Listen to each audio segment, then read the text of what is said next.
দেশের ১৩টি অঞ্চলের উপর দিয়ে রাতের মধ্যে ঘণ্টায় সর্বোচ্চ ৬০ কিলোমিটার বেগে ঝড় বয়ে যেতে পারে বলে পূর্বাভাস দিয়েছে আবহাওয়া অধিদপ্তর। শুক্রবার ২৭ সেপ্টেম্বর দুপুরে দেশের অভ্যন্তরীণ নদীবন্দরগুলোর জন্য দেওয়া রাত ১টা পর্যন্ত আবহাওয়ার পূর্বাভাসে এ তথ্য জানানো হয়েছে।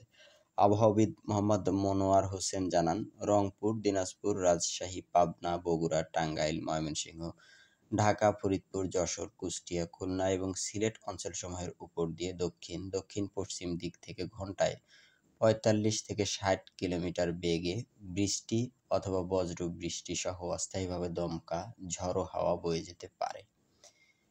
এসব এলাকার নদীবন্দরগুলোকে ১ নম্বর সতর্ক সংকেত দেখাতে বলা হয়েছে।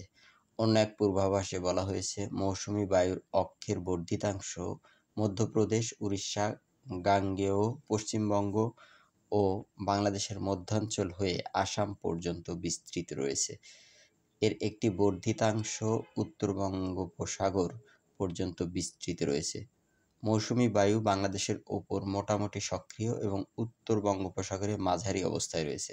শনিবার ২৮ সেপ্টেম্বর সকাল পর্যন্ত রংপুর বিভাগের অনেক জায়গায়, ময়মনসিংহ, চট্টগ্রাম ও সিলেট বিভাগের কিছু কিছু জায়গায় এবং রাজশাহী, ঢাকা, খুলনা ও বরিশাল বিভাগের দু-এক জায়গায় অস্থায়ীভাবে দমকা হাওয়া সহ হালকা থেকে মাঝারি ধরনের বৃষ্টি অথবা বজ্রসহ বৃষ্টি হতে পারে।